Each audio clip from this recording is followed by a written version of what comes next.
Hello everyone, welcome to Redmen TV. Steve here. Yes, it's my reaction to Fulham 1, Liverpool 1. Yes, the Reds go through with a 3-2 scoreline on aggregate and seal another trip down to Wembley. Another trophy on the line against Chelsea. More medals to be won. And honestly, it felt like sometimes you say a game of two halves. This was more a game of like 3/4 and 1/4, because I thought for pretty much 75 minutes Liverpool were outstanding without quite killing the tie off. They obviously get the early goal, which is so crucial. Fulham brought up everything they could to try and generate an atmosphere down there, make it intimidating, make it difficult. You know, the songs were singing, the little crappy plastic white flags were waving. In the end, it didn't really intimidate Liverpool because Liverpool started like an absolute house on fire, dominating the game pretty much. They were in complete control. Fulham looked very nervous, and it felt like Liverpool capitalised on that. Obviously, get the goal with Luis Diaz. A little bit of good fortune with the ricochet, but he deserved that good fortune for how good he did in terms of getting the ball out the air, chesting it down, getting through on goal. And yeah, a little bit of a lucky maybe deflection or whatever, but doesn't matter. I think the goalkeeper probably should have saved it. But listen, don't buy a lottery ticket. You don't win the lottery. Luis Diaz earned the right to get that goal. And honestly, I thought Liverpool started so well. Fulham just kept giving Liverpool the ball.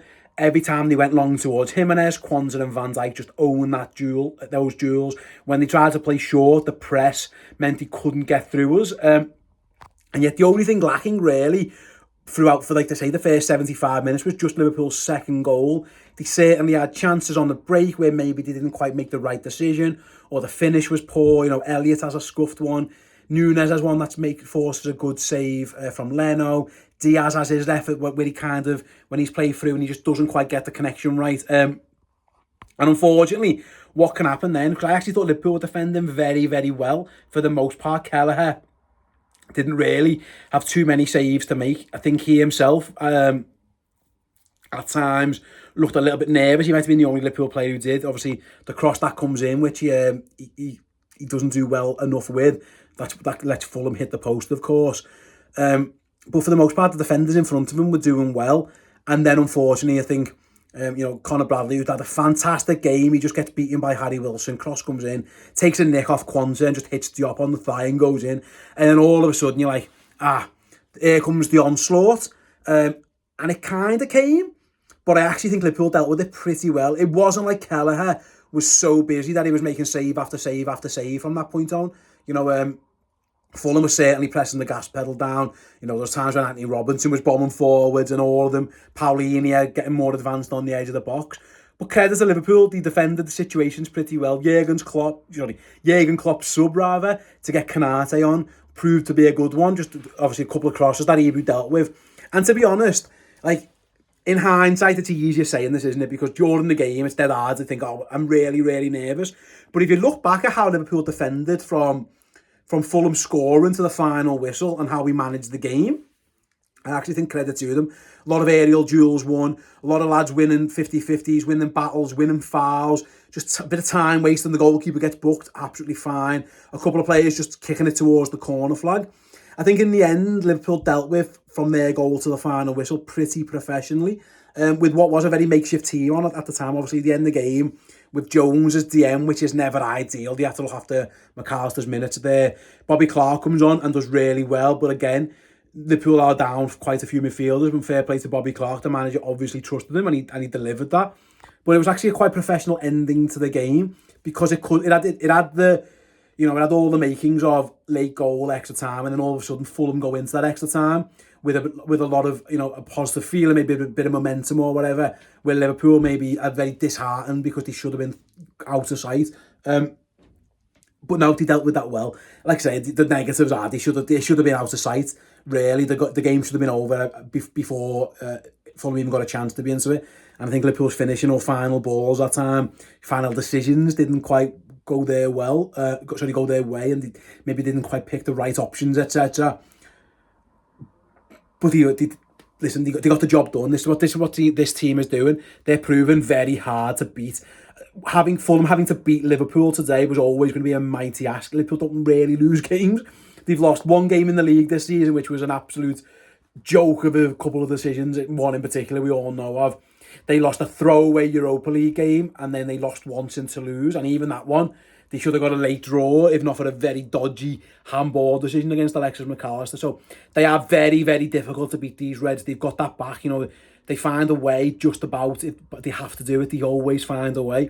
And that's exactly what they did on this occasion. It wasn't a vintage Liverpool performance, but it's a Liverpool performance full of character, full of heart, full of desire.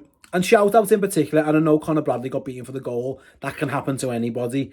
I thought that right-hand side of the defence, Quansah and Bradley, did so well, because up against Willian and Robinson and Raul Jimenez trying to play on the shoulder of Quansah, that could have been really difficult. And for most of the game, they did really, really well with it. So credit to those two.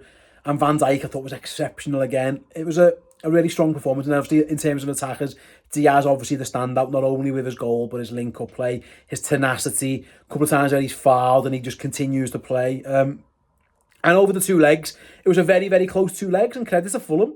They made Liverpool work for it across both games. They took the lead in this tie, remember? And then Liverpool scored 2 goals at Anfield, and then the third goal here. So effectively, it was a 1-3 change on the aggregate scoreline. I'd say on the balance of play, Liverpool just about deserved to be at Wembley. I thought he started the home leg really poorly, and they started against Bournemouth for the weekend really pretty poorly. They changed that today, and that was exactly the right thing they needed to do. Give Fulham no encouragement, got that goal, and from then on, it would have been really difficult for Fulham to score twice. Liverpool don't concede that many goals now. Even with changes at the back, obviously no Alisson, with no Canate, with no Alexander-Arnold, with no Robertson, no Tsimikas as well. Even so, Liverpool's shape, Liverpool's structure, Liverpool's players, they're really hard to score goals against, and Fulham found that out. So, yeah, listen, another trip to Wembley. Can't wait. Another final for Liverpool to get involved in. Go and hopefully beat Chelsea again. Not Thomas Tuchel's Chelsea anymore. It's Mauricio Pochettino's Chelsea now. Liverpool have obviously got history with him in finals as well, and that went our way. It'll be a difficult game, and we'll cross that bridge when we get to it. But for now, just congratulations to Liverpool and Jurgen Klopp on a very professional performance. It got a little bit dicey at the end, which is the only slight down point on it. But honestly, the way they started that game completely nullified anything that Fulham had for a long time. And by the end of it, it was only when Fulham really came out and had to go for it that they half caused any problems. And even then, yeah, obviously they hit the post, they had the bit of a lucky bounce to the goal. It wasn't like we were under barrage, under siege. So yeah, fair play to Jurgen and the boys, and yeah, can't wait to get down to another final at Wembley. Absolutely delighted to see the Reds on the road to London yet again. Go and check out all our other amazing videos here on the YouTube channel. Redmenplus.com is the place to go for even more content as we build up to yet another Wembley final. If you use the promo code CLOP when you sign up as a monthly captain, you'll get it free for a month as well. So go and check all that out. Go and check out our amazing content on this very YouTube channel, and we'll be back with the next game, which is Norwich at the weekend. See you all then.